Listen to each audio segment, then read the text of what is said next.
కేసీఆర్ గారు అబ్బాయి కేటీఆర్ గారు TRS working president, YSR Congress party అధ్యక్షులు గౌరవనీయులు వైఎస్ జగన్మోహన్ రెడ్డి గారిని కలవడం జరిగింది. దీనికి తెలుగుదేశం నాయకులు, కార్యకర్త నుంచి ముఖ్యమంత్రి దాకా, కార్యకర్తలు, నాయకులు, మంత్రులు, ముఖ్యమంత్రి ఇక్కడ దాకా అందరూ కూడా ఏదో గగ్గోలు పెట్టేశారు. ఏదో జరిగిపోయింది, ఆంధ్ర రాష్ట్రానికి అన్యాయం జరిగిపోయింది. ఏం జరిగింది? ఏం జరిగిపోయింది? ఈరోజు ఫెడరల్ ఫ్రంట్ ఒకటి ఏర్పాటు చేసి కేసీఆర్ గారి నాయకత్వంలో ఒరిస్సాకి వెళ్ళారు, కర్ణాటకకి వెళ్ళారు, మరి వెస్ట్ బెంగాల్కి వెళ్ళారు, అనేక రాష్ట్రాలు కలుస్తారు. దాని ఉద్దేశం ఏంది? రాష్ట్రాలు బలోపేతం కావాలా, రీజనల్ పార్టీస్ అన్నీ ఏకం కావాలా, జాతీయ పార్టీలు అటు కాంగ్రెస్ కానీ ఇటు బీజేపీ కానీ గుత్తాధిపత్యంతో రాష్ట్రాల యొక్క హక్కుల్ని కాలరాస్తూ ఉన్నాయి. రాష్ట్రాలన్నీ కూడా కలిసికట్టు, ప్రాంతీయ పార్టీలను కలిసికట్టుగా ఉంటే ఒక ఫెడరల్ ఫ్రంట్ ఒకటి ఏర్పాటు చేస్తే రాష్ట్రాలకు కావాల్సిన హక్కుల్ని, వాటికి కావాల్సిన అవసరాలని సాధించుకుందాము.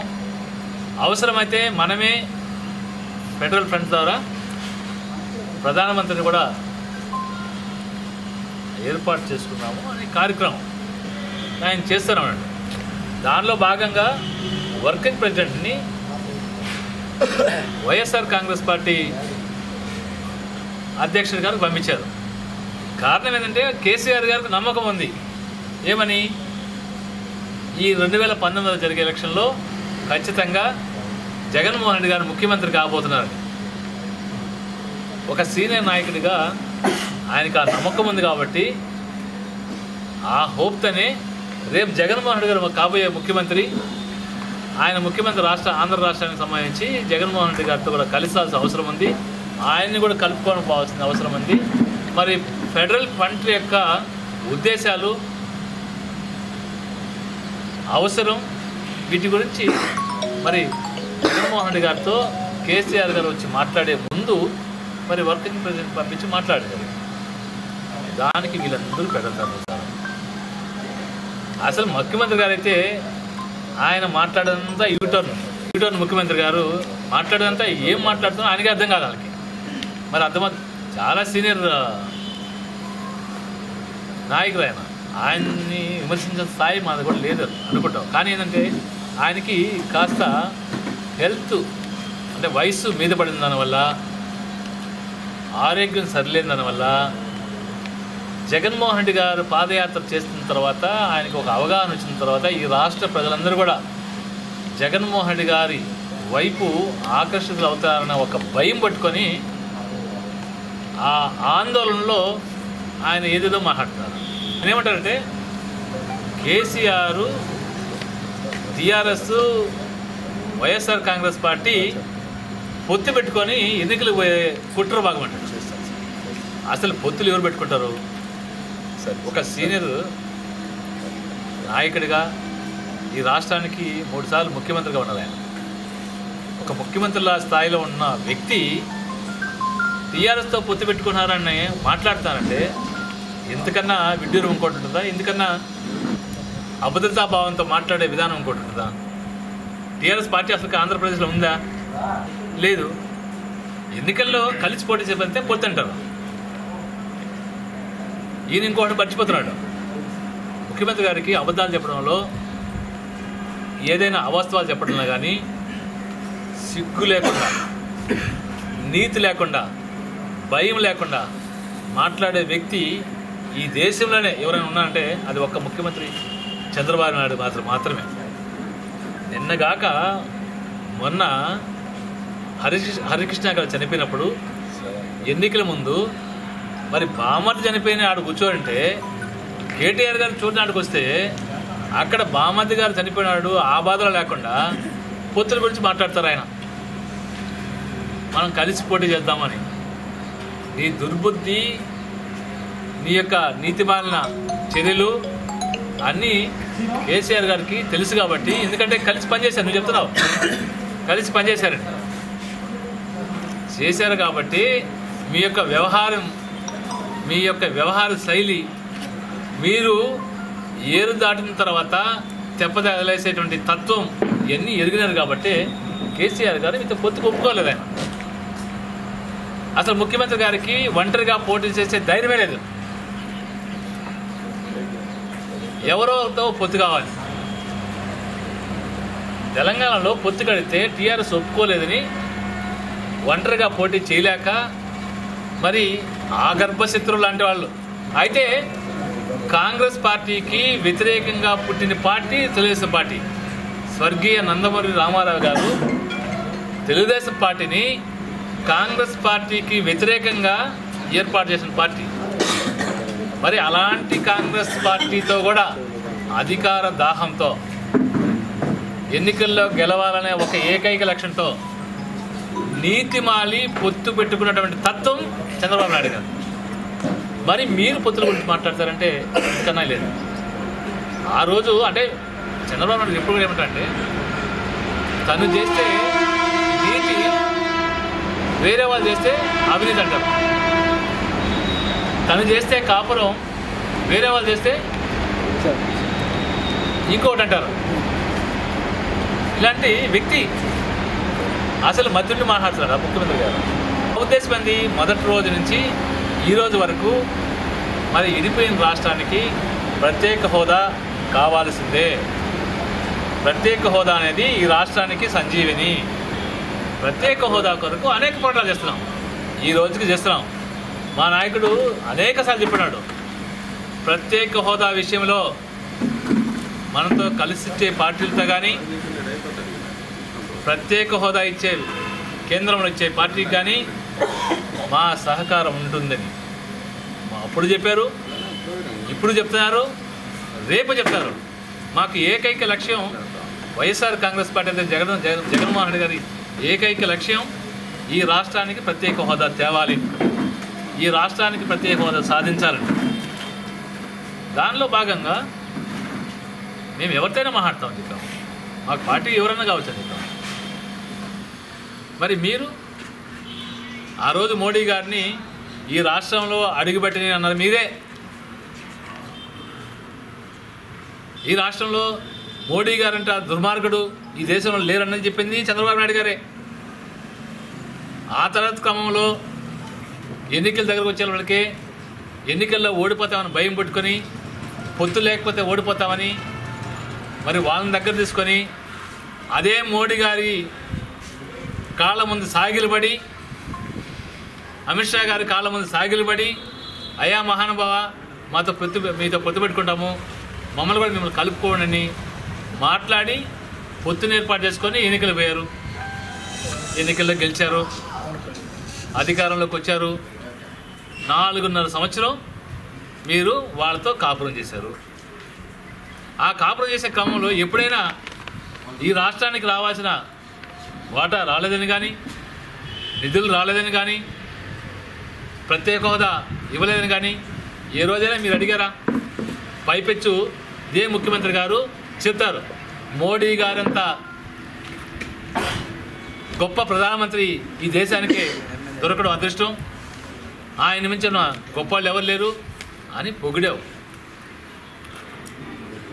ఒకసారేమో మోడీ గారు నాకంటే జూనియరు, నేనే సీన్ అంటావు. అలాంటి జూనియర్గా కాళ్ళ ముందు సాగిలు పడతావు, దేనివల్ల పొగడతావు, మళ్ళీ తిడతావు.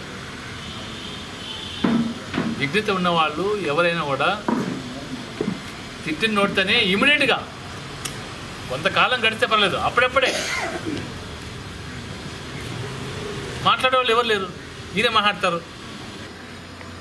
అంటే మీరు మాత్రం కలవచ్చు ఎవరితైనా, మేము కలవట్లా.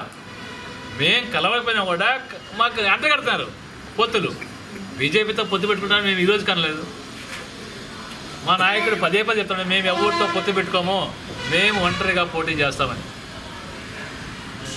ఈరోజు ఈ ముఖ్యమంత్రి గారికి మా నాయకుడు మీకంటే జూనియరే, మీకంటే చిన్నవాడి వయసులో కూడా, కానీ గుండె ధైర్యంతో మనోనిబ్బరంతో మగవాడిలాగా మేము ఒంటరిగా పోటీ చేస్తామని చెప్తున్నారు. మీకు ఈరోజు కానీ ఆ ధైర్యం ఉందా? ఒంటరిగా పోటీ చేసే ధైర్యం మీకుందా? రేపేమను ముఖ్యమంత్రి గారు ఏ పార్టీతో పొత్తు లేకుండా తెలుగుదేశం పార్టీని ఒంటరిగా వైఎస్ఆర్ కాంగ్రెస్ పార్టీ పైన పోటీ చేయమనండి. ఆ ధైర్యం మీకుందా? లేదు. అది లేకుండా పవన్ కళ్యాణ్తో పొత్తు అంటారు. పవన్ కళ్యాణ్తో పొత్తు పెట్టుకునేది ఎవరండి?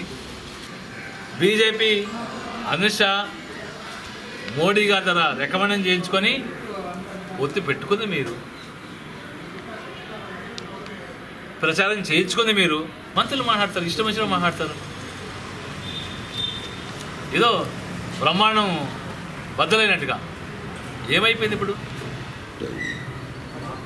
జగన్మోహన్ రెడ్డి గారు క్లియర్గా చెప్పారు, మనము ఒక 25 ఉన్నాయి ఇక్కడ. ఆంధ్ర రాష్ట్రానికి 25 ఎంపీ స్థానాలు ఉన్నాయి, పక్క రాష్ట్రంలో 17 స్థానాలు ఉన్నాయి.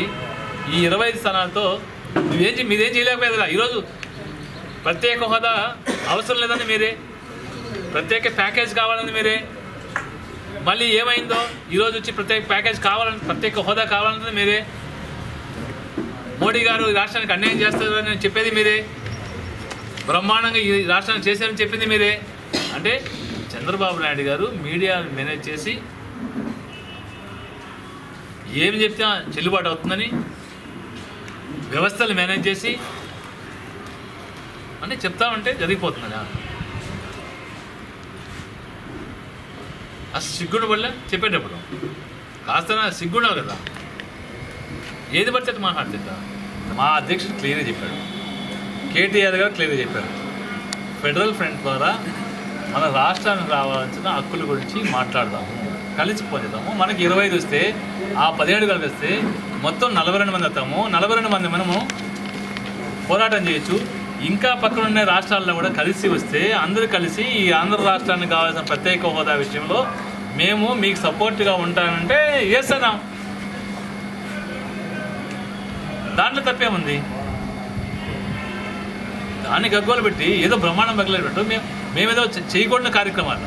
అంటే మీరు ప్రయత్నం చేసి వాళ్ళు ముడ్డిన కూడా తిరిగి తిరిగి తిరిగి వాళ్ళు చీకొడితే సైలెంట్ అయిపోయి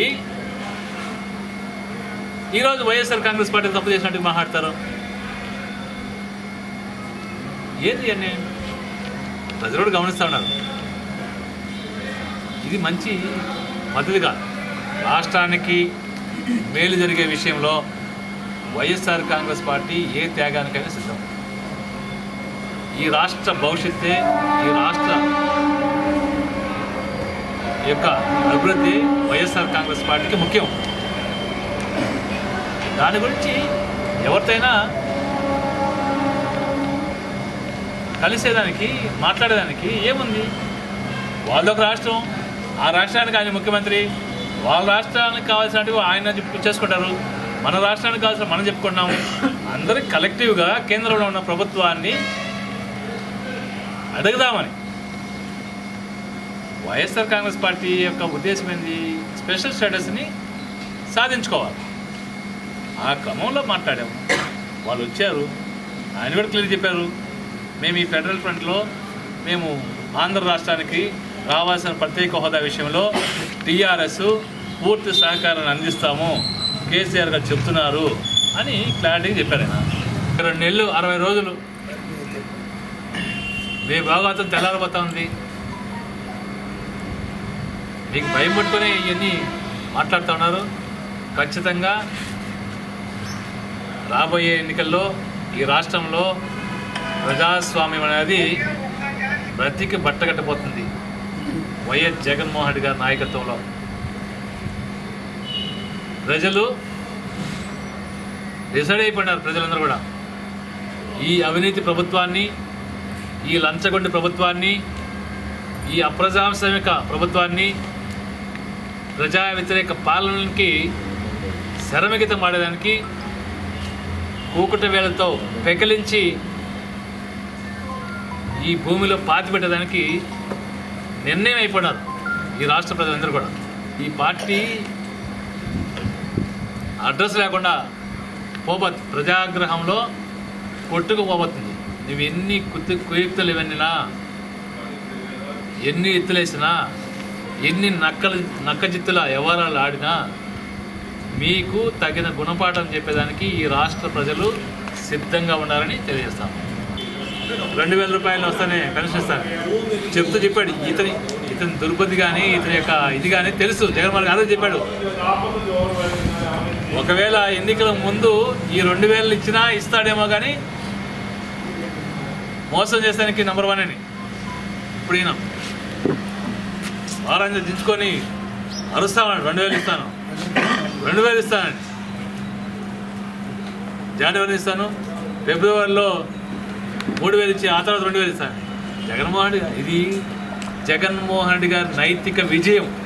2000 రూపాయల పెన్షన్ అనేది జగన్మోహన్ రెడ్డి గారి నైతిక విజయం. ఇది జగన్మోహన్ రెడ్డి గారు ఈ రాష్ట్ర ప్రజలకి చెప్పిన నవరత్నాల్లో ఒకటి అప్పుడే నెరవేరిపోయింది.